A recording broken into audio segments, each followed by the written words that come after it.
Hey girl, let's talk crime. I want to say thank you to Dana Manning on Facebook for requesting this next case.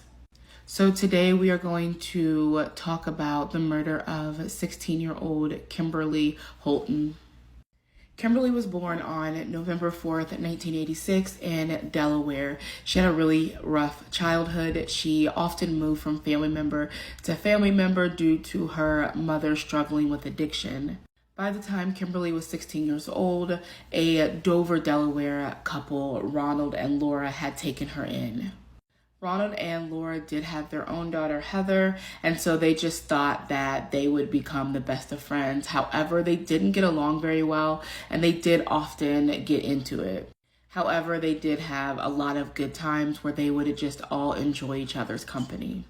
On September 29th, 2003, 16-year-old Kimberly Holton had completely vanished. Initially, no one was really concerned because according to her parents, it was not uncommon for Kimberly to run away. She had done it on multiple occasions, would be gone for a few days, but would always find her way back home. The following day, Laura did call police and report Kimberly missing. So there was a search done, however, there were no leads, and they asked kind of the same typical questions. Those that knew her, when was the last time that you had seen her?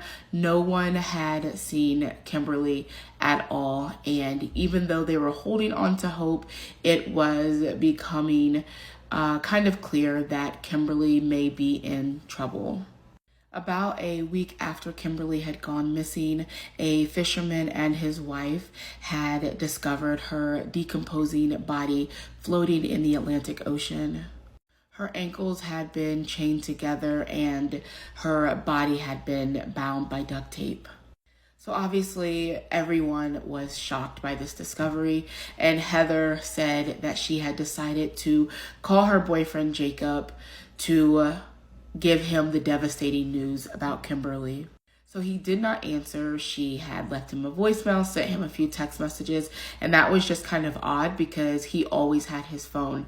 So the following day, Heather goes over there to see if something was wrong. He answers the door and it's just very cold about the whole entire conversation after she explains to him what happened. But she just thought it was because he did not like Kimberly at all. So during this time, the police were looking for the company that sold the type of chain that Kimberly was bound with. So there was one shop in Delaware that sold this type of chain. They were able to retrieve the surveillance from the two people that were purchasing it. Immediately, Jacob's friend comes forward and says that he did purchase this along with him, but had no idea that this chain was being used to kill someone. He thought that it was for some type of gym equipment. Once Heather had seen the footage, she immediately knew that it was Jacob on there. Heather was initially brought in for questioning because authorities were very well aware of the relationship between Heather and Kimberly. It was said that Kimberly was causing a lot of problems for Heather, and so initially the police wondered if Jacob had killed Kimberly to protect Heather in some sense. According to Heather, her boyfriend Jacob had worked really hard to obtain his fighter pilot license by the time he was 16 years old. However, he could not fully practice because he had bad eyesight and wore glasses, which Kimberly had often made fun of him for, and he hated her for it. So ultimately, authorities felt like Heather was innocent and was not a part of the disappearance or murder of Kimberly.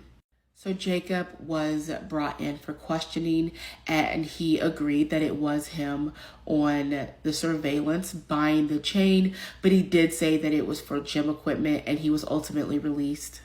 So after a few days, Heather could not get in contact with Jacob. He was not answering her calls, and a neighbor that lived across from Jacob had contacted Heather and told her that there were a bunch of officers at Jacob's home. So initially she had thought that he was being arrested and hoped that he was not because she did feel that he was innocent. Later on that day, an officer did come to Heather's home and inform her that Jacob had committed suicide. However, before he killed himself, he did tell his parents exactly what happened the night that Kimberly was murdered. So Jacob's dad then calls Michael and tells him that Jacob had told them everything. And in a panic, Michael goes to the police station to tell what really happened.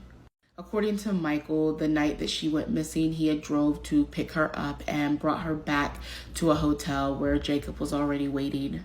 It was said that both Jacob and Michael had sex with Kimberly. She took a shower, and when she came out, that's when she was attacked. During this attack, Jacob was smothering her while Michael was holding her legs. She was able to get out and run to the door, which was unfortunately locked. She begged for her life, which they had no care, and ultimately did kill her. They then wrapped her body in a blanket and put her in the trunk. According to police, he then drove to the Dover Air Force Base where he was a part-time flight instructor. That evening, he then chartered a single-engine plane by himself, and according to experts, it was possible for an experienced pilot to fly and tilt the plane so that the body could fall out. Cinder blocks were also used in hopes to sink her body, but it is believed that they may have shattered before hitting the water. Michael was offered a plea deal for a lesser sentence. However, he took his chances at trial and was found guilty of first-degree murder and sentenced to life in prison without the possibility of parole. He did attempt suicide and it was unsuccessful, and he remains incarcerated today. Heather says that she does not believe that Jacob and Kimberly had any type of sexual relationship, and that even though she and Kimberly did not get along, she doesn't believe that she would stab her in the back like that. She does believe that Jacob got rid of Kimberly in an effort to make her happy because she was always complaining to him about how miserable Kimberly was making her life. She said that therapy has helped her with her anxiety and pain related to this tragedy, and that she tells herself that Kimberly is at peace and that has helped her move on.